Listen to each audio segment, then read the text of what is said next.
Hola a todos, ¿cómo están? Bueno, vamos a partir nuevamente con uno de los videos resúmenes de lo que hemos visto, así que nos vamos a centrar principalmente en lo que hemos visto en clase. Lo que hemos visto en clase ha sido eh, muchísimo, sobre todo enfocado a el nacimiento de la clase media, que es lo que nos interesa porque va a ser la protagonista del siglo XX. Entonces, comencemos. Bueno, lo primero que vimos fue la importancia de la Primera Guerra Mundial. Entonces, cuando nosotros pusimos aquí, voy a escribir con la otro tipo de letra, Primera Guerra Mundial. Bueno, cuando nosotros vimos que la Primera Guerra Mundial había dejado varias consecuencias, la más importante que provocó fue la revolución en Rusia. Esta revolución que generó un nuevo cambio, un nuevo estado en Rusia que se llamó Unión Soviética. Pero eso lo vimos en el video pasado. Sin embargo, lo que a nosotros nos interesa es qué va a pasar después de la Primera Guerra Mundial con Rusia. Entonces, perdón, después de la Primera Guerra Mundial con Europa. Pero antes de eso tenemos que irnos a otro continente que es América. ¿Por qué? Porque en este caso aquí es donde vamos a encontrar un cambio social importantísimo para la cultura chilena. ¿Por qué chilena? Porque la cultura chilena se basa principalmente en la cultura europea y norteamericana. Entonces, lo que pasa en Norteamérica o lo que pasa en Europa es sumamente importante para nosotros. Entonces, ¿qué va a pasar? Que después de la Primera Guerra Mundial, los comerciantes europeos van a cambiar el destino de sus inversiones, porque obviamente no van a querer hacer negocios en un continente como es el de Europa, el cual está destruido por las guerras, el cual está completamente desarmado, que tiene los campos quemados, que tiene las ciudades destruidas. Muchos de los soldados que estuvieron en el frente eran obviamente europeos y por lo tanto muchos europeos murieron en la Primera Guerra Mundial, así que los campos estaban deshabitados, había mucha dificultad para conseguir alimento y asimismo mucha dificultad para conseguir también trabajo. ¿Por qué? Porque los comerciantes y los empresarios tomaron sus inversiones, dijeron yo no voy a invertir en Francia o en Italia porque está todo destruido. Lo más probable es que si yo hago algo, como una fábrica, haya un saqueo y me quiten el alimento o mis productos. Así que voy a llevar mis dineros, mis inversiones y las voy a poner en un país que esté muy, muy tranquilo en esta época. Y en este caso voy a ir a América. Y en América voy a buscar los países más tranquilos y dentro de esos países voy a armar mi empresa. En este caso, un país tranquilo. En América pudo haber sido Chile, pudo haber sido, en esta época, pudo haber sido Chile, pudo haber sido cualquier país latinoamericano. Sin embargo, la población de Latinoamérica es muy baja y por lo tanto eh, habría que buscar un país con mucha población y en este caso se dio con Estados Unidos, que también había sido uno de los protagonistas al finales de la Primera Guerra Mundial y por lo tanto recibe las inversiones. Entonces, ¿qué es lo que va a pasar? Que Estados Unidos recibe las inversiones. Las inversiones. ¿Qué quiere decir esto? Quiere decir que cuando un país recibe inversiones, eso quiere decir que los fabricantes, los empresarios que tienen dinero van a ese país y comienzan a generar dinero en esos países. Entonces van los empresarios franceses o alemanes y comienzan a establecer sus fábricas en Estados Unidos. Eso va a generar algo que se llama crecimiento crecimiento económico. Económico. Entonces, ¿qué va a generar en Estados Unidos? Que haya un crecimiento económico. ¿Y cómo se manifiesta esto? De esta manera. Habrán más fábricas. Es decir, va a llegar un empresario alemán y va a decir voy a poner una fábrica en este país, en Estados Unidos, entonces necesito trabajadores que trabajen para mí. Y por lo tanto, lo que va a generar que este empresario extranjero ponga una fábrica en Estados Unidos va a generar crecimiento económico porque va a crear fábricas y las fábricas van a requerir empleados y por lo tanto también va a aumentar el empleo, es decir, la cantidad de trabajadores que se necesitan para cubrir los puestos de trabajo en esta fábrica va a aumentar. Entonces, muchos trabajadores que antes no tenían nada que hacer y que estaban cesantes y sufriendo pobreza, etcétera, ahora van a poder trabajar en una fábrica que va a llegar por un inversionista europeo. que se cambió desde Europa a Estados Unidos. Y ahí es donde va a comenzar a surgir el empleo. Y como hay más empleo, las fábricas van a empezar a pedirle a los trabajadores que trabajen en sus fábricas. Entonces muchas fábricas van a competir por trabajadores y eso va a hacer que empiecen como a subir la oferta de sueldo. Entonces algunos fabricantes van a decir, yo te ofrezco 100 para que trabajes en mi fábrica. Y otros van a decir, yo te ofrezco 200 para que trabajes en mi fábrica. Y otros van a decir, yo te ofrezco 300, 400. Y así el sueldo va a comenzar a subir. Van a subir los salarios. Entonces, ¿qué va a suceder? Que vamos a tener a los norteamericanos, en este caso, de principios del siglo XX, estamos hablando ya de 1920, que es cuando comienza ya las inversiones después de la Primera Guerra Mundial a llegar a Estados Unidos, y ahí es donde comenzamos con un nuevo proceso, que es que la gente puede, ahora que tiene trabajo, entonces ahora puede comprar y consumir. ¿Qué quiere decir esto? ¿Qué quiere decir esto? Que pueden comprar, que pueden comprar ahora. Ahora que hay dinero, pueden comprar cosas que antes como clase baja, como trabajadores no podían hacer. Pero ahora, como son trabajadores, pero que tienen un gran salario, un sueldo muy alto, entonces pueden empezar a comprar cosas, van a empezar a consumir. Y este proceso de consumir va a llevarlos a algo.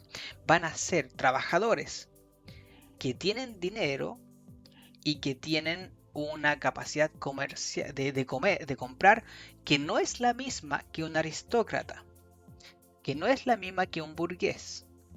Es decir, estas personitas que pueden comprar, si hacemos una pirámide, una clásica pirámide social, vamos a encontrar que en el siglo XIX, en la materia de primero medio, ustedes vieron que habían un grupo que eran los aristócratas, que son los que tienen grandes terrenos, que tienen dinero de generaciones en generaciones han tenido dinero y por lo tanto no son pobres, son muy adinerados y muy poderosos y muy influyentes. Pero ustedes vieron en primero medio que surgió una nueva clase social, una que se llama burguesía, que son los nuevos ricos. Aquí vamos a poner nuevos ricos. Perdón, eso no es rico. Oye, sí, nuevos ricos. Entonces ustedes van a ver que van a surgir un nuevo grupo social derivado del comercio del siglo XIX, del crecimiento del expansionismo, del imperialismo, etcétera. Hubo mucha gente que se enriqueció con esto, pero no eran aristócratas, no eran de clase alta, fueron quizás pobres que se enriquecieron muy rápidamente y eso los convirtió en una nueva clase social que se llama burguesía. Y abajo de ellos solamente había campesinos, obreros de las fábricas de los burgueses, obreros, pobres, etcétera. Entonces eso era lo que había. Pero cuando en Estados Unidos comienzan estos obreros a recibir mucho dinero, o los pobres comienzan a obtener trabajo gracias al crecimiento económico y comienzan a obtener mucho dinero, se van a diferenciar y van a constituir lo que se llama clase media. ¿Por qué? Porque no son tan ricos como los burgueses y como los aristócratas, pero no son tan pobres. No les falta tanto dinero como los campesinos o los obreros comunes o los pobres comunes. Tienen mucho dinero. Entonces, esta cantidad, estas personas que pueden comprar y consumir, pero que no son adinerados, se les llama clase media. Y esto va a ser completamente importante por el hecho de que ellos van a tender a hacer algo, van a tender a gastar el dinero, van a gastar el dinero. ¿Y cómo lo van a gastar este dinero? Exactamente, yendo a fiestas, comprando productos nuevos como la radio, el, el arte, comprando productos, por ejemplo, el arte, van a ser los que van a comprar el arte, pero no un arte normal, sino un arte vanguardista. A ellos no les va vanguardistas. ellos no van a comprar un arte clásico, típico, sino que van a comprar un arte que se llama vanguardista, que es diferente a lo que antiguamente se hacía. Entonces, los vanguardistas hay varios estilos, el surrealismo, el, el dadaísmo, el cubismo, es arte que rompe los esquemas, que no se enmarca en dibujar y pintar a la persona tal como se ve, sino que como que propone nuevas formas de mostrar el cuerpo, mostrar el paisaje, y eso se llama vanguardista, y eso es lo que le va a gustar a la clase media. Y asimismo también van a cambiar en la cultura, por ejemplo, a través de la música. Van a escuchar algo que se llama jazz, una música muy rompedora en ese entonces, de origen afrodescendiente, y que en nuestros tiempos sería como el trap, sería la reacción de la burguesía y de la aristocracia, de estas clases altas, dirían, no, el jazz es una música basura, es una música que no tiene sentido, no tiene ningún respeto. Entonces el jazz se va a transformar en la música típica de la clase media, así como hoy en día es el trap y el reggaetón para las clases media y clases bajas. En el caso de los años 20 va a ser el jazz. Y también van a cambiar la moda, porque la moda va a hacer que ocurra algo súper importante, que es la visión que se tiene sobre la forma en que se ven las personas y qué cosas deben aparentar y qué cosas no. Entonces aquí a mí me interesa algo, me interesa remarcar la moda femenina. La moda femenina va a cambiar revolucionariamente.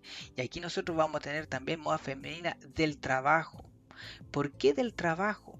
Porque en el caso de Europa y de Estados Unidos, muchos hombres fueron a la guerra y como estuvieron en la guerra no pudieron ocupar los puestos de trabajo en las fábricas. Así que esto va a generar que la clase media tenga una característica, y esa característica es que la mujer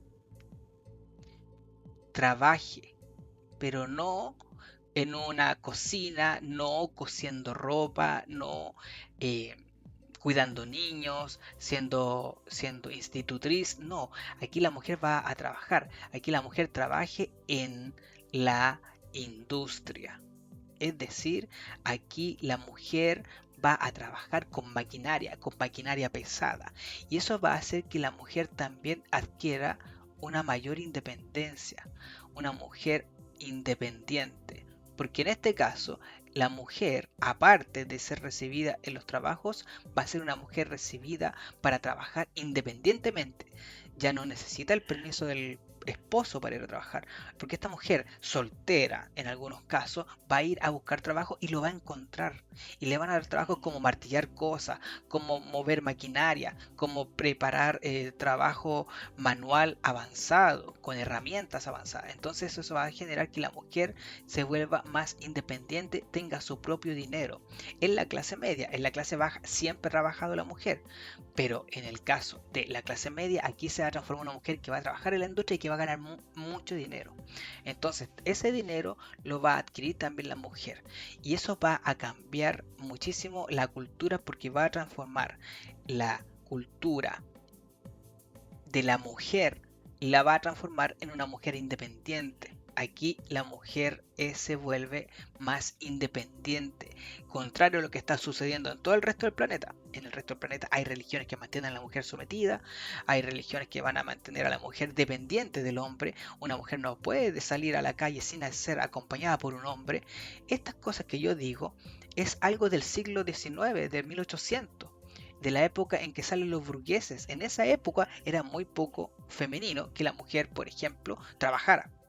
O era muy poco femenino que la mujer saliera sola a, por la calle. Tenía que ir acompañada de un hombre, de un varón, de su padre, de su hermano, o de su esposo, o de alguien que haya sido asignado para ello. Entonces, la, el cambio que hay en esta época, en los años 20 en Estados Unidos, va a ser fundamental para que la mujer tenga la independencia que a medida que va pasando el siglo le va a ir dando, o sea, va a ir obteniendo mayores logros. Cuando ocurre esto, tenemos a una clase media que ahora tiene el dinero. Entonces, ¿qué va a suceder? Va a suceder que la como en Estados Unidos se reciben las inversiones, entonces vamos a tener ahora una clase media. Vamos a tener una clase media que ahora puede gastar.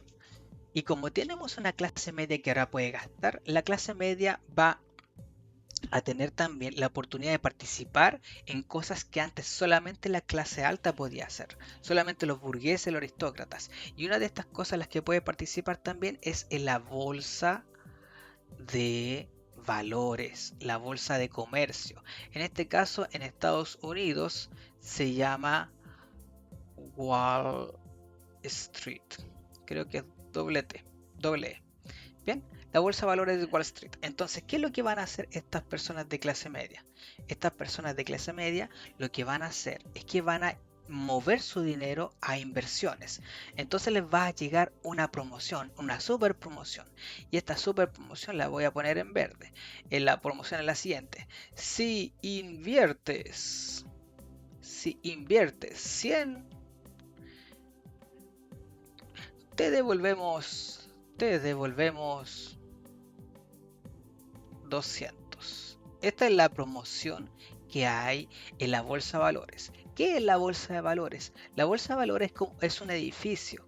Es un edificio el cual eh, en este edificio hay personitas y estas personitas le ofrecen a las personas que van acá, le ofrecen, les dicen, mira, nosotros tenemos una fábrica y en esa fábrica estamos ahorrando para producir, para construir otra fábrica. Pero si nosotros ahorramos el dinero que obtenemos por las ganancias, nos vamos a demorar mucho tiempo en juntar el dinero para abrir otra fábrica. Entonces te hacemos una propuesta. Nosotros estamos aquí en el edificio Wall Street, acá hay un representante de esa fábrica y esa representante te dice, mira, si tú pones 100 de tu bolsillo, de tu dinero, tú pones 100, nosotros vamos a poder juntar esa plata muy rápidamente. No vamos a tener que esperar 5 años, sino que puede ser pasado mañana o el próximo jueves o en una semana más. Y con el dinero que todos ustedes inviertan, vamos a construir la fábrica y vamos a producir más. Entonces, como vamos a producir más, vamos a tener ganancias. Y vamos a tener tantas ganancias que ustedes, cuando nos cobren el dinero que les prestamos, les vamos a devolver 200. Así es el asunto. Ustedes nos prestan 100, nos pasan 100 ahora y después nosotros les vamos a dar 200. ¿Cómo funciona esto? Con algo que se llama acciones. Acciones. Entonces, las personas van al Wall Street, a la bolsa de valores, y compran acciones de una empresa. Compran acciones, por ejemplo, por 100 pesos.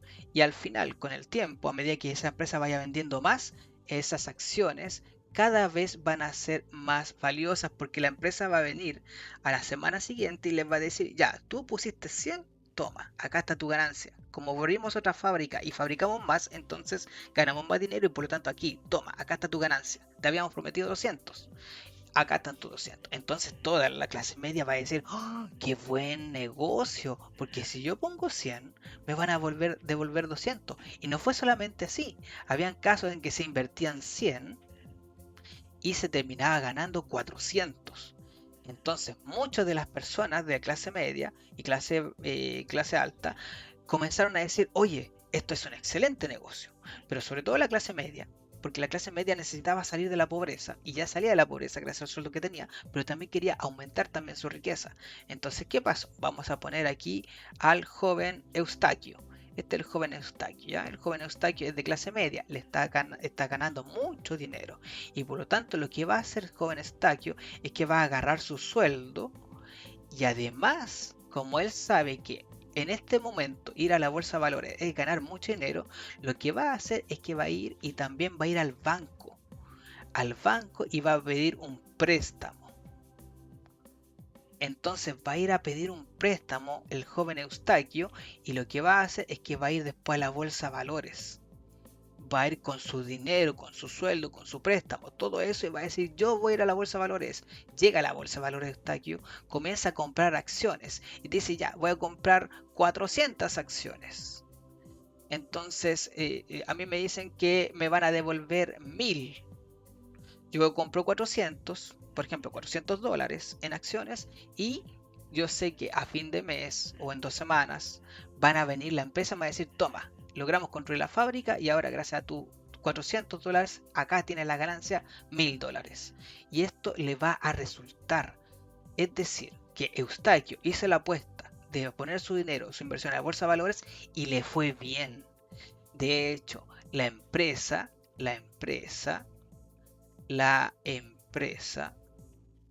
fabrica, va a fabricar más. Es decir, que como la empresa fabrica más, van a producir más. Producen más. Entonces, como producen más, hay más ganancias. Y con ello hay ganancias.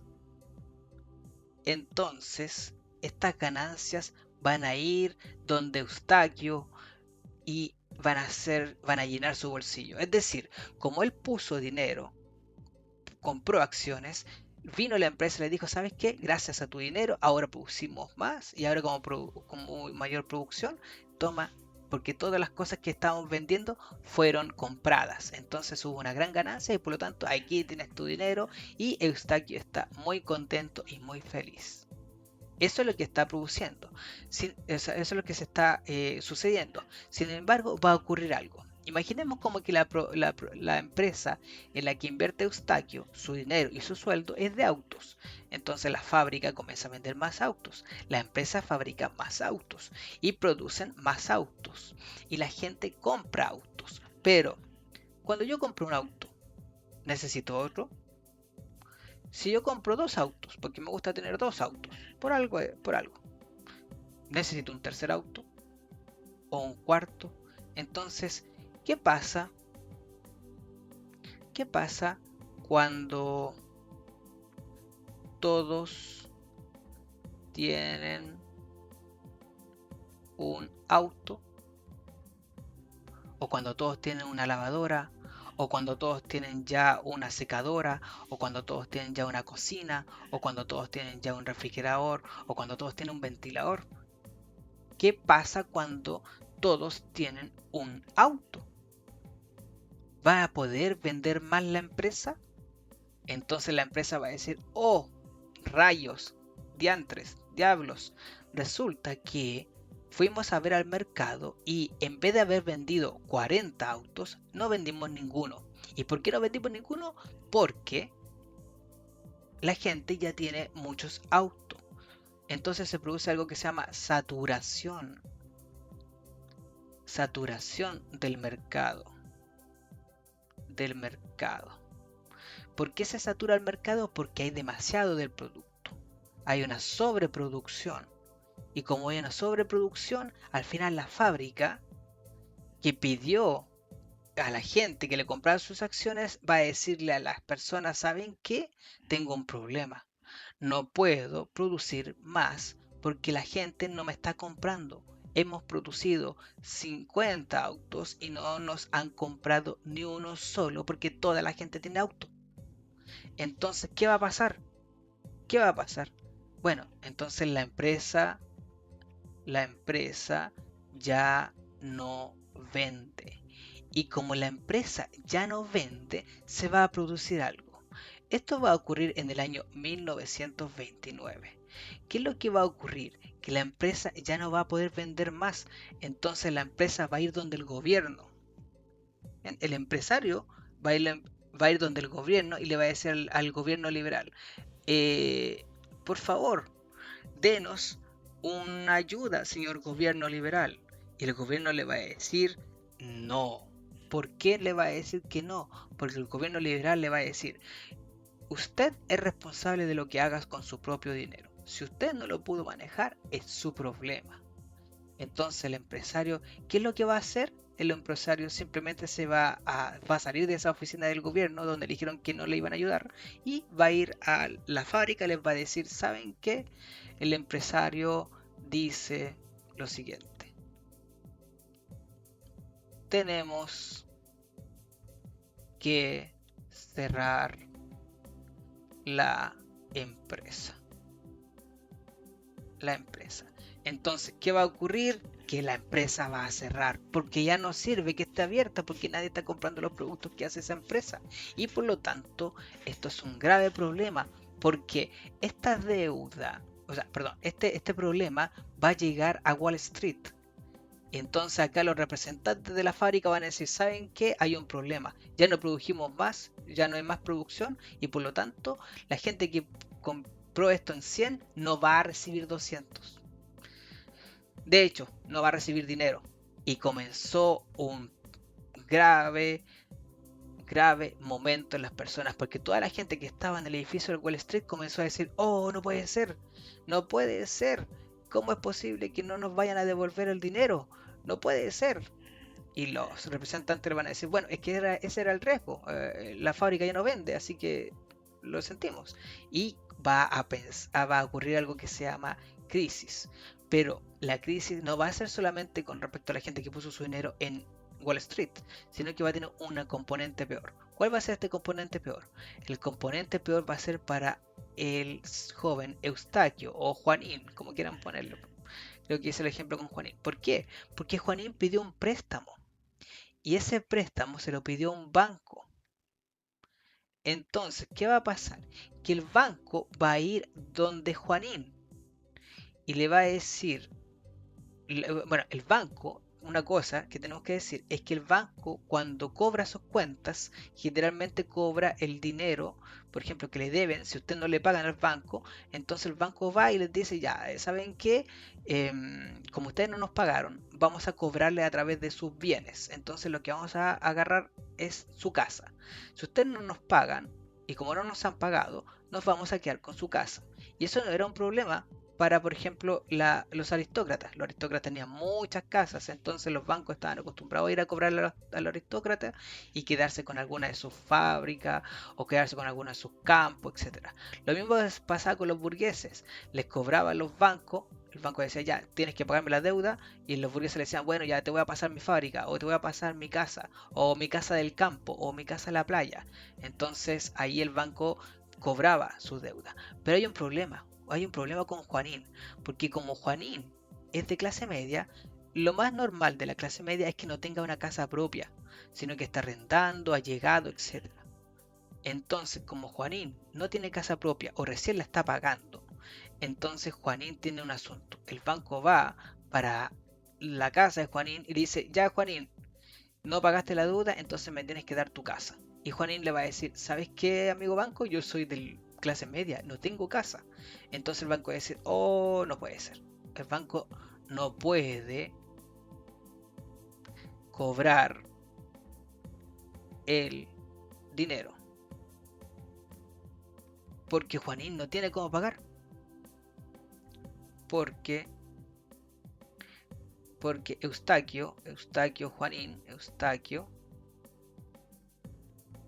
porque Eustaquio no tiene dinero ni bienes. Y como no tiene dinero ni bienes, entonces el banco va a ir donde el gobierno. ¿Y el gobierno qué le va a decir? El banco pide ayuda al gobierno y el gobierno le dice que no. Es decir, el banco va a ir donde el gobierno y le va a decir, gobierno, ayúdame, por favor, estoy a punto de quebrar. Y el banco y el gobierno le va a decir, no, eso no es problema del gobierno, porque nosotros somos un gobierno liberal económico y por lo tanto nosotros creemos que cualquier cosa que ocurra contigo es tu problema. Tú no supiste administrar tu dinero. Si te vas a empobrecer o vas a quebrar, es tu problema. Como gobierno no nos metemos en la economía. La economía no es nuestro asunto, se va a reparar solita. No se, no, ustedes cometieron el error, ustedes tienen que pagar el error. Entonces el banco va a irse el banquero va a llegar a su banco y les va a decir, ¿saben qué amigos? Vamos a quebrar como banco. Ahora, hay un asunto cuando quiebra un banco. ¿Cuál es el asunto? El asunto es que en esta época, cuando un banco quiebra, y repito, en esta época de los años 20 de Norteamérica, 1920, 1929, cuando quiebra un banco, entonces el banco y todo su dinero desaparece. Es decir, si yo tengo mis ahorros en ese banco, si yo he ahorrado dinero, yo tengo mis ahorros en ese banco, mi ahorro desaparece. ¿Qué quiere decir esto? Que mi dinero ya no existe. Si esto pasara hoy en día, si el Banco de Estado quebrara o el Banco de Chile quebrara, si el banco me transmiten por televisión y me dicen el Banco de Chile quebró o el Banco de Estado quebró o cualquier otro banco quebró y yo tengo mis ahorros en ese banco, entonces yo voy a decir, oh no, no puede ser. Y voy a ir al cajero automático a ver si puedo sacar dinero y resulta que el cajero automático me va a decir, este banco ya no existe y me va a tirar la tarjeta para afuera. Y yo voy a quedar ahí, sin dinero. Voy a ir al banco, al edificio del Banco Estado o al edificio del Banco de Chile y los bancos van a estar cerrados. El dinero que está dentro desaparece, ya no existe. Puff, se fumó. Y eso va a pasar no solamente por el dinero de la gente que, que tiene invertido ahí, sino también los dueños de fábrica que tienen el dinero, por ejemplo, el dinero de las empresas, el dinero de los sueldos, que tiene el dinero de los sueldos, también va a desaparecer. Entonces las fábricas que tienen deudas con estos bancos y que necesitan dinero, por ejemplo, van a quebrar. Y las fábricas que tienen los sueldos van a quebrar. Y las fábricas que tienen depositados los ahorros de la empresa en ese banco van a quebrar porque va a desaparecer todo. Porque resulta que Juanín, que Eustaquio, no era el único que debía dinero al banco, sino que hay otros 30 millones de Juanines y Eustaquios que deben dinero al banco. Y por lo tanto el banco va a verse en imposibilidad de cobrarles y se va a ir a la quiebra. Pero no solamente un banco, sino que estamos hablando de miles de bancos en Norteamérica, cientos de bancos en Norteamérica van a quebrar en esos días de 1929, de octubre de 1929, miles de bancos van a quebrar, perdón, cientos de bancos van a quebrar. Y por lo tanto, los ahorros de millones de personas van a desaparecer. Y el dinero de miles de fábricas va a desaparecer. Y por lo tanto, miles de fábricas van a quebrar. Y cuando quiebran las fábricas, entonces comienza el desempleo, las protestas. Las protestas. Perdón por la letra, pero es que estoy justo en el borde de la tablet. Entonces, ¿qué es lo que tenemos? Tenemos esta situación. Esta situación terrible va a hacer que el Juanín vaya al banco, a Wall Street, perdón, vaya a la bolsa de valores de Wall Street y vea que toda la empresa ya está destruida y por lo tanto su dinero no va a volver. Entonces no le va a poder pagar al banco, el banco va a irse a la quiebra y la gente va a ver que sus ahorros desaparecieron. Imaginen las abuelitas que tenían todo su ahorro de 20, 30, 40 años ahí en el banco, desapareció. ¿Qué va a hacer la abuelita? ¿Volver a trabajar? ¿En dónde? Si las fábricas se están quebrando. ¿Qué va a pasar con el trabajador normal que tiene su ahorro puesto ahí? ¿En dónde va a trabajar si las fábricas están quebrando cada día de octubre de 1929? Esto que está aquí tiene un nombre y se llama Crisis de 1929. A este día en el que la gente se dio cuenta, perdón, en Wall Street comenzaron a darse cuenta de que se estaban cerrando fábricas, estaban muriendo, se le llama Jueves Negro. Creo que es el 20 y tanto de octubre, es en octubre de 1929. Entonces la gente va a agarrar lo que pueda y va a empezar a vender lo que tenga en la mano, en un auto, lo que sea, porque la situación es caótica, no hay dinero, las fábricas están cerrando, todo esto está ocurriendo en menos de 3 4 días y la situación es desesperante. Mucha gente va a ir al edificio de Wall Street, va a ver que su dinero se esfumó, que la fábrica, las inversiones se fumó, que las acciones están por el suelo, que nadie compra acciones y por lo tanto todos están tratando de vender y bajándole el precio de la acción para que se vendan luego. Una persona va a decir, ya yo te la vendo en 100, mis acciones te las vendo en 100. Y otro va a decir, no, no, no, mira, cómprame a mí, yo te las vendo en 50. Y otro va a decir, no, no, no, cómprame a mí, yo te las vendo en 20. Con tal de obtener algún poco de dinero. Pero eso quiere decir también que se van a empobrecer y va a haber mucha gente que va a estar desesperada y la gente va a decir, ya yo no puedo más y se va a matar. Muchos suicidios hubieron en estos días del jueves, después del jueves negro de la crisis 29. Gente que se lanzaba de los edificios, gente que iba a sus casas, veía a sus tres niños y decía, ¿qué voy a hacer? No tengo cómo alimentarlos en el futuro, no puedo conseguir trabajo. Van a sus cuartos, en su cuarto está la cama, al lado de la cama un velador, donde hay un cajón, del cajón hay una pistola con 4 balas. Bueno, ese va a ser el destino de muchas familias. Muchas familias van a tener que pasar mucha hambre en esta época, en 1929. Y eso va a generar que esta crisis haga algo. Va a resultar que la gente va a comenzar a decir, oye, pero, a ver, espérate, si nosotros vamos donde el gobierno y el gobierno nos dice que es nuestro problema, entonces ¿para qué elegimos al gobierno? Si el gobierno no nos ayuda, si el gobierno no nos ayuda, ¿para qué votamos votamos por ellos? Si nosotros elegimos un gobierno, ¿por qué votamos por ellos si no nos van a ayudar? Si no nos van a ayudar, ¿por qué vamos a votar de nuevo por ellos?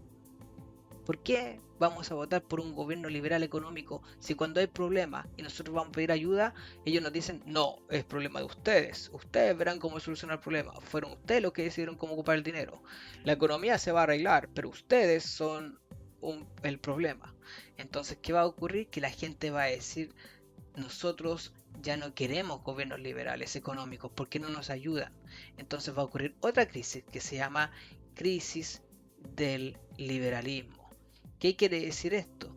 Quiere decir que la gente ya no cree en el liberalismo económico o en el gobierno liberal, sino que va a decir necesitamos conseguirnos un gobierno que nos ayude. Entonces, ¿qué va a generar esto? Que se busquen otros sistemas de gobierno, otros sistemas de gobierno. Y eso nos va a llevar después a algo que está relacionado con los otros sistemas de gobierno aparte del liberal económico, que son los fascismos, el nazismo, el comunismo, el socialismo, toda esa gama de gobiernos. Entonces, eso es lo que vamos a ver después. Pero lo importante es que se comprenda que todo esto de la crisis económica ocurrió en el contexto de una época. Aquí, si nosotros vamos acá a esta época, cuando estaba después de la Primera Guerra Mundial, llegaron los comerciantes europeos a Estados Unidos a invertir, crearon un crecimiento económico. La gente puede comprar y surgir, y consumir, perdón. Toda esta época tiene un nombre. Toda esta época tiene un nombre. Y lo voy a poner en dorado. Se llama los locos años 20. Así se llama esta época. En la época en que todos lo estaban pasando bien.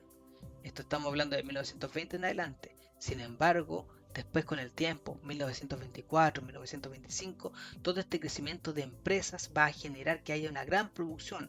La gente tiene trabajo, la gente no tiene miedo de perder el trabajo porque va a conseguir de inmediato trabajo el día siguiente. Puede irse de fiestas. La gente puede gastar el dinero, irse a una fiesta, emborracharse y al día siguiente aparecer borracho en el trabajo. Lo van a echar del trabajo. Pero hay un punto. Hay muchas empresas que necesitan muchos trabajadores y por lo tanto este trabajador que es despedido de la empresa va a poder conseguir trabajo al día siguiente. Entonces siempre está ganando dinero o siempre puede conseguir dinero. Y eso lleva también a que los bancos le hagan préstamos a esta persona, a Luchín, a Eustaquio. ¿Por qué le van a hacer préstamos? Porque los bancos están seguros de que esta persona no va a perder su empleo. Y están seguros también de que si llega a perder empleo, Luchín lo va a conseguir al día siguiente, porque las empresas están buscando trabajo. Entonces le van a dar los préstamos. Y ahí es donde comienza a haber un problema. El problema radica en qué pasaría. ¿Y en qué pasaría si Eustaquio pierde el trabajo? Los bancos van a decir, ya, pero va a conseguir trabajo al día siguiente o a la semana siguiente, nos va a pagar igual. Hasta que ocurre este problema. El problema es de la saturación del mercado. Cuando ya el mercado tiene muchos productos, hay una sobreproducción y por lo tanto después esa sobreproducción lleva a que la empresa no venda. ¿Por qué no vende la empresa? Porque hicieron mucha producción y gastaron mucho dinero y ese dinero no lo van a recuperar y por lo tanto van a tener que cerrar la empresa. Y cuando cierran la empresa se acaban las acciones. La gente en la bolsa de valores, en los cartelitos que están escritos en unas pizarras que están escritos con que están escritos los datos del valor de las acciones, van a descubrir que al final las acciones se están quebrando, se están yendo a pique. ¿Por qué?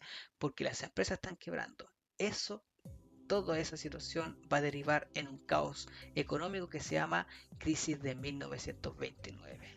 Y eso nos lleva a otro punto. Eso nos lleva al punto siguiente. ¿Por qué? Porque aquí tenemos la crisis del liberalismo, que se trata de cuando la gente comienza a decir, oye, pero ¿por qué vamos a elegir un gobierno liberal que no nos ayuda?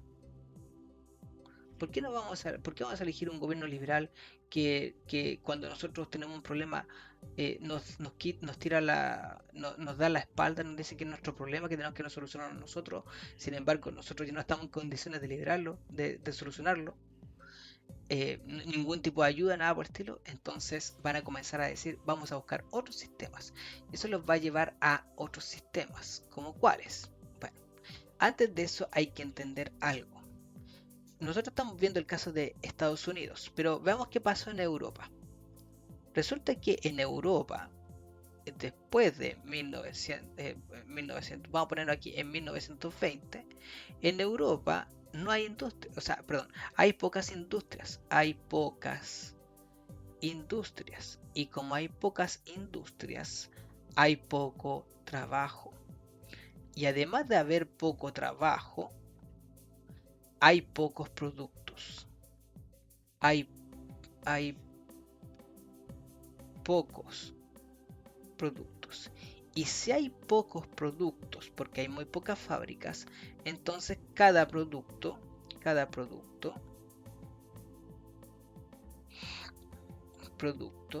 sube de precio. Sube de precio considerablemente y esto tiene un nombre. Se llama, y lo voy a poner en rojo porque este es el peor enemigo de todos los gobiernos, incluso más fuerte enemigo que una bomba nuclear. Se llama inflación. Este enemigo se llama inflación. Y el problema que hay con la inflación es que la inflación hace que suban de precio las cosas. Por lo tanto, los alimentos, los productos, las herramientas, todo vale muchísimo dinero. Y eso lleva a que la población europea,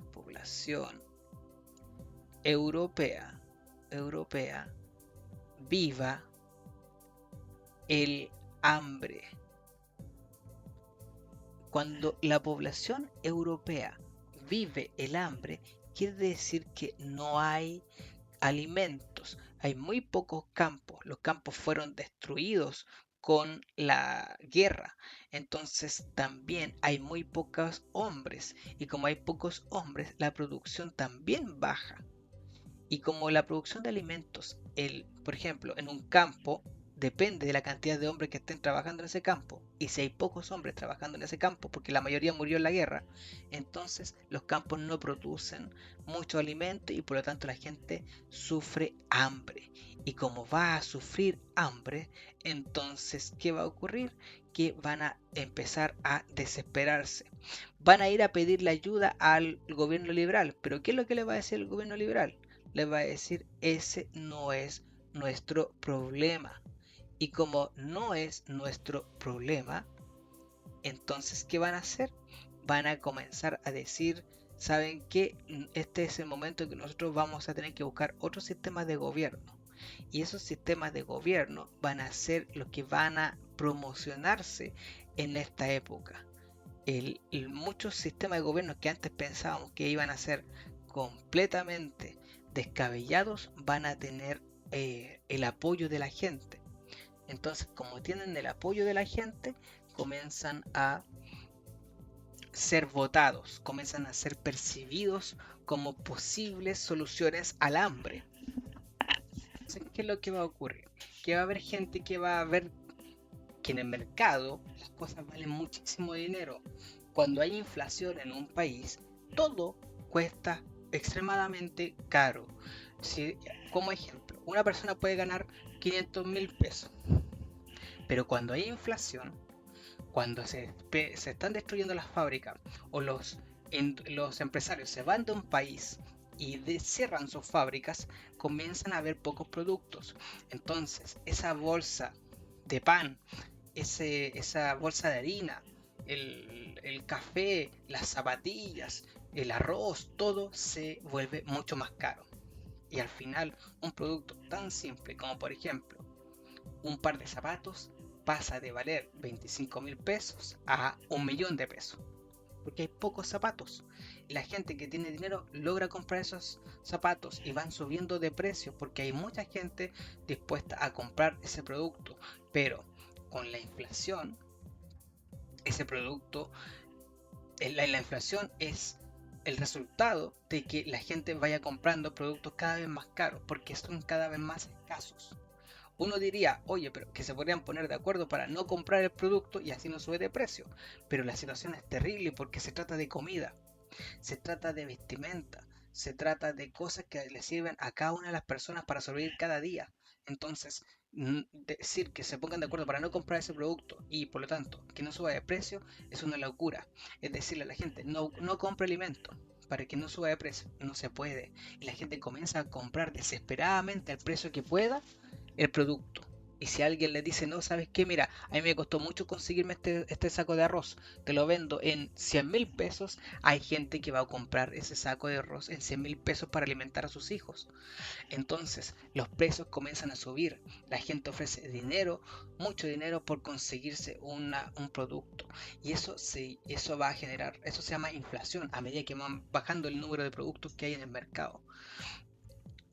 Ese aspecto tiene que ver muchísimo con la vivencia de muchas personas extranjeras que vienen, por ejemplo, de Venezuela, o algunas personas que tienen 30 años ahora y que se acordarán de cómo era la situación de Argentina en 1990, 1991 o en el 2000, 2001, por ejemplo, en los que la inflación crecía muchísimo y el precio de las cosas aumentaba a cada minuto.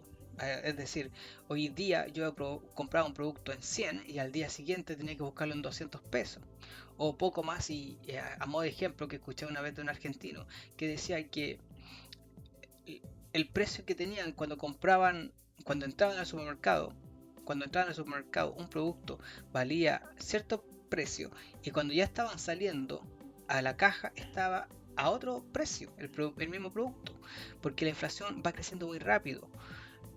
La inflación es el resultado del aumento de los precios.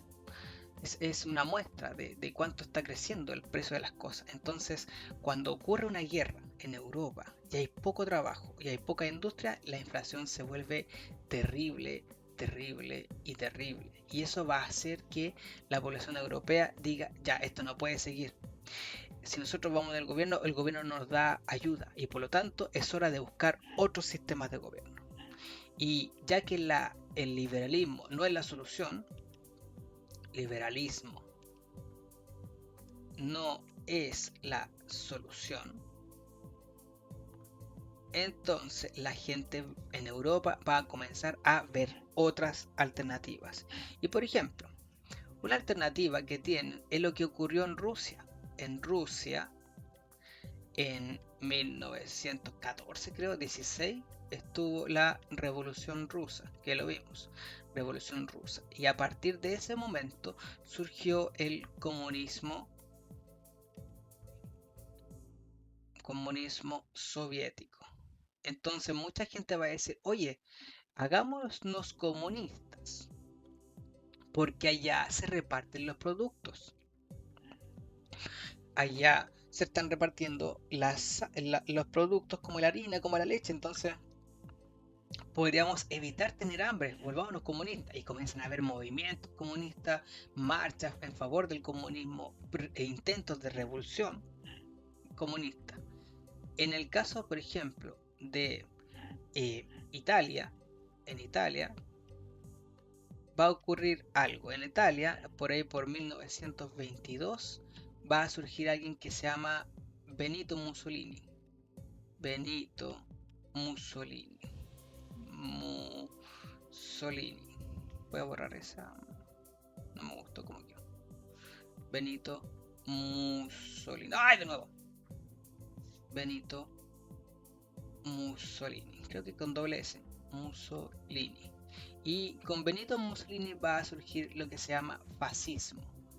Es decir, este es un montón de gente que se une para ir donde el gobierno, donde el rey de Italia, el rey Víctor Manuel II, y le van a decir, denos el poder porque nosotros como italianos, como fascistas, queremos gobernar Italia y queremos hacer un sistema en el que la gente deje de sufrir hambre. Y lo que va a hacer Víctor Manuel es que le va a entregar el poder. Y también otra alternativa que hay está en Alemania. En Alemania va a ocurrir que va a surgir un movimiento que se llama el movimiento del Partido Nacional Socialista, más conocido como Partido Nazi, el Partido Nazi. Y las propuestas de ellos también es la misma. Vamos a cambiar el sistema. Desde ahora nosotros vamos a gobernar y vamos a dirigir la economía. Vamos a dirigir la economía para que no haya más hambre. Entonces la propuesta es, y aquí lo voy a poner en rojo, la propuesta es la siguiente: dirigir la economía. Pero si ellos hacen cambios, si ellos piden hacer un cambio y la gente se opone, entonces ¿qué va a ocurrir? ¿Qué va a ocurrir con la gente que se oponga a la dirección de la economía? Entonces va a ocurrir lo siguiente: estos estados van a tener unas características y la característica se va a resumir así. Va a haber una característica común. Y la característica común es la siguiente: si no estás de acuerdo con lo que hacemos, es porque eres un traidor. Eres un traidor que no quiere que el país mejore. Si nosotros te proponemos a ti que dejes de hacer lo que estás haciendo para que hagas lo que nosotros necesitamos que tú hagas, entonces, si no estás de acuerdo con eso, con lo que estamos haciendo, entonces eres un traidor a la patria y tienes que ser ejecutado o perseguido. Y no vas a tener libertad porque tú eres un egoísta. No estás pensando en Alemania, no estás pensando en Italia, no estás pensando en Rusia, sino que estás pensando en ti mismo. Y pensar en ti mismo es egoísta, porque no piensas en los demás, en los que necesitan. Tú piensas solamente en salvarte a ti mismo, y no corresponde. Eso es malo. Entonces, como es malo, nosotros te vamos a mandar a matar, o perseguir, exiliar, o torturar, o ponerte en un campo de concentración. Esta característica lleva a que estos gobiernos que piensan de esta manera tengan un nombre, sean conocidos como, y aquí lo voy a poner no en verde, en púrpura acá, se van a conocer como totalitarismos. ¿Por qué son totalitarismos? Porque aquí el gobierno controla todo, controla lo que vas a decir, lo que vas a hacer, lo que vas a comer, lo que vas a apoyar, etc. Y si no estás de acuerdo, te ponen un balazo en la cabeza y punto. Así se acaba el problema.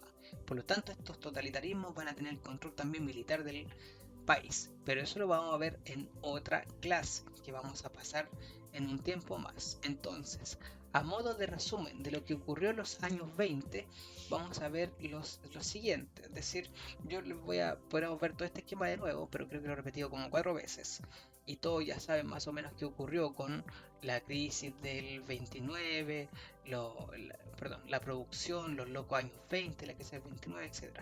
Pero para mejorar un poquito más esto, vamos a ver un PPT que preparé con material que espero que no me tiren copyright, pero si me tiran copyright no me importa porque esto es con objetivos educativos. Entonces, acá tenemos los años 20 en imágenes. Bien, tenemos acá la Primera Guerra Mundial. Acá vemos, como ustedes pueden analizar, si se fijan, es una fábrica. Es una fábrica que representa lo que yo les decía, que muchos inversionistas se fueron a Estados Unidos a poner sus fábricas y generaron empleo. Pero acá, fíjense muy bien, tenemos a unas personas que están en la fábrica y que son mujeres y están trabajando con maquinaria pesada. Y eso las convierte a ellas también en ser capaces de tener una individualidad. Si se fijan acá, nosotros tenemos a unas personas muy contentas, muy felices, celebrando, porque estos son los años 20, son los locos años 20, donde pueden conseguirse productos fácilmente. Y acá tenemos una mujer, si se fijan muy bien, esta mujer va con las piernas abiertas sentada en la moto. Y esto en esta época era totalmente revolucionario. En la época del siglo XIX, de la aristocracia, de la burguesía, una mujer tenía que ser una dama. Incluso cuando se sube a un caballo, una mujer tiene que irse de lado, porque lo que no puede hacer es ir con las piernas abiertas apoyadas en el caballo. Tiene que manejar el caballo, montar el caballo de lado, con las dos piernas juntitas sentadas de lado, lo cual es completamente muy difícil. Y eso implicaba ser también una dama, de alta educación. Bueno, a la clase media de Estados Unidos poco le importaba. Ellas podían tener la libertad porque también trabajaban, eran independientes. De hecho, también se ve en el arte. Si se fijan aquí en el baile, el vals del siglo XIX es muy diferente a esto que se llama foxtrot. Si se fijan aquí hay una libertad, no es tanta dependencia de la mujer sobre el hombre. El hombre no va dirigiendo los pasos de la mujer, sino que aquí van en paralelo. ¿Por qué? Porque hay mayor independencia. Cambia el baile. Acá lo mismo, tenemos otro baile que se llama Charleston. Y este baile Charleston, si se fijan, acá tenemos una libertad de la mujer para bailar. Una mujer que no es de clase alta, sino que de clase media. Y si se fijan, están mostrando también las pantorrillas, están mostrando los talones, están mostrando las piernas. Eso es algo impensable. Esto es en esta época para clase alta, para la burguesía, para la aristocracia. Esto es erotismo. Es ordinariez pura mostrar las piernas. ¿Cómo se le ocurre mostrar los tobillos? Pero así es, a estas mujeres no les importa porque están viviendo la vida de los locos años 20 donde la clase media tiene mucho poder. Además de eso tenemos invenciones como la del teléfono que ahora les permitirían a todos comunicarse fácilmente sin importar el lugar en el que se encontraran, y la radio, que es un medio informativo que va a ayudar a muchas personas porque antiguamente para informarte de lo que acontecía o te lo contaban o lo averiguabas por el periódico, el diario, leías el diario, pero hay un problema. Muy pocas personas sabían leer. De 100 personas, 30 solamente sabían leer, el resto no sabía leer, entonces se quedaban con la noticia a medias, no sabían qué decían en exactitud, todo dependía de quien leyera el diario, pero acá no, con la radio es diferente, con la radio a mí me llega la información directamente a mis oídos, no tengo que leerla y por lo tanto si yo no sé leer, igual puedo estar informado, esta información llega directamente a mi casa, no tengo que ir a comprarla a un kiosco, llega directamente a mi casa. Acá tenemos otra imagen, la imagen del cine. El cine es muy representativo de esta época por el hecho de que va a mostrar cambios sociales. Y si se fijan, allá arriba, en lo alto, aparece una persona de afrodescendiente que representa a un cantante de jazz, esa música que es como de clase media, etcétera. Esa música es muy tan importante en esta época que esta película es fundamental por el hecho de ser la primera película sonora con sonido. Y qué mejor que inaugurar el cine con sonido a través de una película que utilice el jazz. No un sonido de guerra, no el sonido de las olas, no el sonido de los animales, los perritos, sino que del jazz. Y por lo tanto eso es vital por el hecho de que el jazz también fue un medio de comunicación, de, de, de cambio cultural. Está sucediendo con los medios de transmisión y comunicación, está sucediendo con la mujer, está sucediendo con el arte, está sucediendo con las entretenciones. Es decir, son nuevos sistemas diferentes a los que estaban en la época de la burguesía. Esta es la época, esta es la moda de la burguesía o de la aristocracia. Fíjense, mujeres completamente tapadas en ropajes, sus pelos tomados, con peinados, con sombreros, porque el pelo suelto es de mujer de mala clase. En cambio acá tenemos a la moda de los años 20, fíjense, los tacones abajo, las piernas mostrándose. La mujer lleva una cartera en la cual lleva su dinero que puede gastar en lo que ella quiera. Y son independientes, no tienen que andar con un hombre al lado que les diga qué hacer o acompañarla, porque en esta época les da lo mismo a las mujeres en la clase media, sino que simplemente, y les da lo mismo y hacen lo que quieren, porque son los locos años 20. Acá tenemos una moda de la vestimenta de las trabajadoras, mujeres que iban a trabajar y que llevan su propia vestimenta. Eh, las fiestas de los locos años 20, fíjense ahí todos, fíjense en la pierna de esta mujer, cómo se muestra, gigantesca la cantidad de piel que se ve aquí de esta mujer y que obviamente en el contexto de la fiesta es algo muy divertido y es muy liberador para la mujer. Pero sin embargo va a llegar ya la crisis del 29 y esa fiebre, esa fiesta eterna de los locos años 20 se va a acabar. Acá tenemos la imagen del Wall Street. Ahí está el edificio en el que generalmente se venden las acciones de Norteamérica. Y acá tenemos a todas las personas viendo la situación, que todo el dinero de todas las fábricas están yendo a quiebra, que el dinero está ausentándose, que la economía está colapsando. Bien, aquí vemos a unas personas mirando. Y si se fijan, la mayoría está mirando en una dirección. Esa dirección está apuntando hacia varios edificios de al frente, pero uno de los edificios de al frente tenía que ver con el gobierno. Todos esperaban que el gobierno interviniera. El gobierno dijera, no se preocupen ciudadanos, la economía, nosotros vamos a intervenir para que ustedes puedan tener sus ahorros garantizados de que se los van a pasar. Pero eso no sucede, porque el gobierno es liberal económico. El gobierno no va a entregar una respuesta ese día ni ese mes, sino que va a decir que la economía se tiene que manejar solita, que si la gente tiene problemas económicos son problemas de las personas, no es problema del gobierno, y que la economía se va a recuperar sanamente después, con el tiempo. Pero lo que no van a considerar en ese momento el gobierno liberal económico es ayudar a estas personas, y estas personas van a estar mirando ahí y se van a quedar toda la tarde esperando que haga el gobierno algo, y no ocurre. Comienzan a surgir las protestas, el desempleo, la búsqueda de trabajo, la desesperación.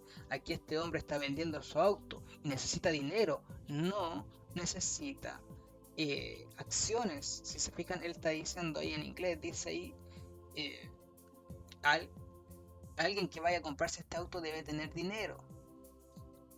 Él perdió todo el dinero en el mercado de valores, en la bolsa de valores.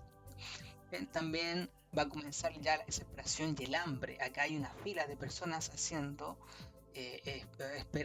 una taza de café porque están desempleados, no tienen trabajo. Entonces aquí se les ofrece una taza de café a estas personas y fíjense, la fila sigue y sigue y sigue después. Es como un modo de ejemplo de cómo se empieza a percibir esta época por el hecho de que ya la comida hace falta. La comida se tiene que distribuir entre muchas personas, un trozo pequeño de comida.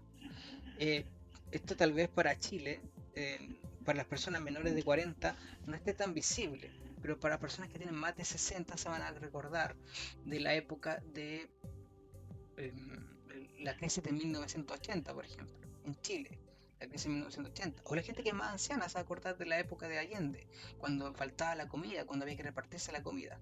E incluso la gente que es extranjera hoy en día y que es venezolana, tal vez se va a acordar de los momentos en que tuvieron que estar buscando comida y repartirse una papa entre 5 o 6 personas, y algunas tal vez dijeron no voy a comer para que otros puedan comer. Bueno, luego de esto, les voy a hacer recomendación de 4 películas. Les voy a recomendar una película que se llama Mary Poppins, que en esta, ustedes aquí como pueden ver, la película Mary Poppins, como le hago las preguntas, no se trata solamente de una fantasía para niños, para pequeñitos, sino que también tiene un mensaje, y este mensaje es súper adulto.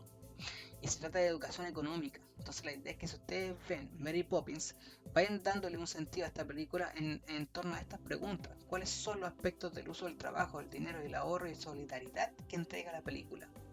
¿El ahorro es contrario a las causas benéficas? ¿Por qué Mary Poppins es una película de denuncia social y educación económica? La idea es que vean Mary Poppins, pero con la de 1964, no la nueva, y que la vean con un sentido de que les está entregando un mensaje económico. Las vean con un ojo económico. Bien, también está la película de Charles Chaplin, este personaje típico con un gorrito negro y unos bigotitos negros que camina como pingüino.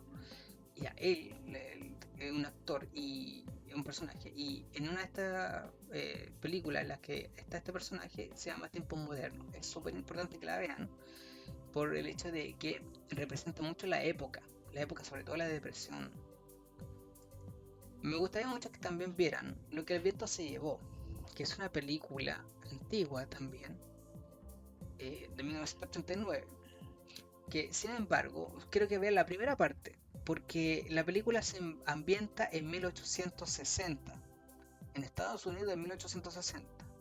Sin embargo, para las personas que vieron esta película cuando se estrenó en 1939, ustedes tienen que ponerse en el lugar de las personas de 1939 que están viendo esta película, porque la primera parte de esta película se representa mucho lo que vivió esas personas de 1939. Lo que ocurre en la película de Lo que el viento se llevó fue que este protagonista, que es Scarlett O'Hara, vivía en un mundo de comodidad, de clase alta, de muchos recursos. Y sin embargo, con la guerra todo se perdió y quedó en la pobreza y tuvo que hacer una promesa de que no iba a vivir más con hambre.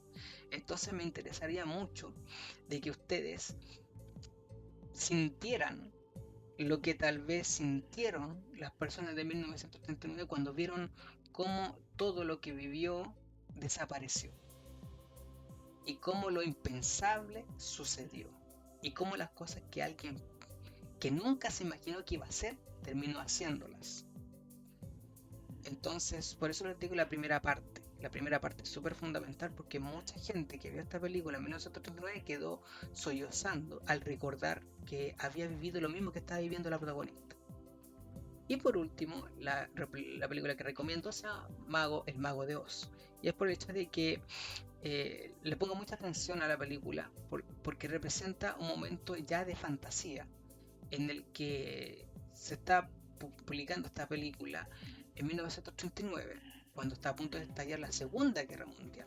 Entonces, lo importante es que vean esto como un cambio que hay en esta época, pero también como un refugio. Esta película también fue un refugio para muchas personas que la pasaron mal durante los años 20, después de la crisis del 29, y ahora estaban pasando peor con lo que estaba a punto de ocurrir y que se veía y que se sentía en el ambiente.